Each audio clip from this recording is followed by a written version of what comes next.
Given problem में एक कोई मैट्रिक्स है जिसका साइज 3x3 है। इसी मैट्रिक्स का डिटर्मिनेंट 6 है और जो ट्रेस है वो आपको 0 दे रखा है।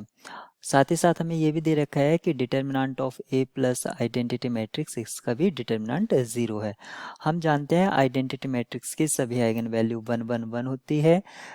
रेस्पेक्टिव साइज में आइडेंटिटी 3x3 का होगा तो इसकी 3 आइगन वैल्यू 1 1 होगी और डिटर्मिनेंट तभी 0 हो सकता है जब वो आइगन वैल्यू 0 हो। तो यानी कि ए की eigen value at least 1 eigen value -1 होगी, तभी किसी तरह से प्लस करके 0 आएगा। तो हमें ये पता चल गया है ए की एक आइगन वैल्यू -1 है और जो दो आइगन वैल्यू है उनको λ1 और λ2 आप कंसिडर कर लीजिए। अगर मैं इस तरह से कंसिडर करता हूँ तो गिवन कंडीशन जो दे रखा है हमें determinant of A equals to 6, इससे हमें क्या मिलेगा 1 इंटू λ1 इंटू λ2 इक्वल्स टू 6, यानी कि λ1 λ2 इक्वल्स टू 6 और ट्रेस यहाँ पर 0 दे रखा है यानी कि λ1 प्लस λ2 इक्वल्स टू 0।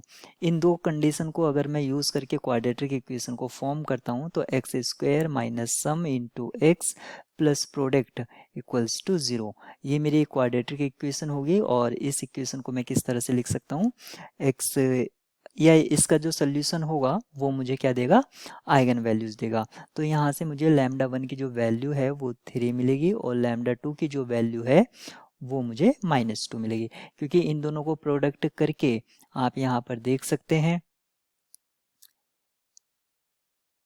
प्रोडक्ट इनका -6 आ रहा है। यहाँ गिवन प्रॉब्लम में क्योंकि एक आइगन वैल्यू -1 थी तो यहाँ से -1 तो ये -6 हो जाएगा। ठीक है, तो हमें जो आइगन वैल्यू थी वो क्या क्या मिल गई हैं, -1 -2 और -1 -2 3। इस तरह से इस प्रॉब्लम के लिए राइट की जो है वो डी है।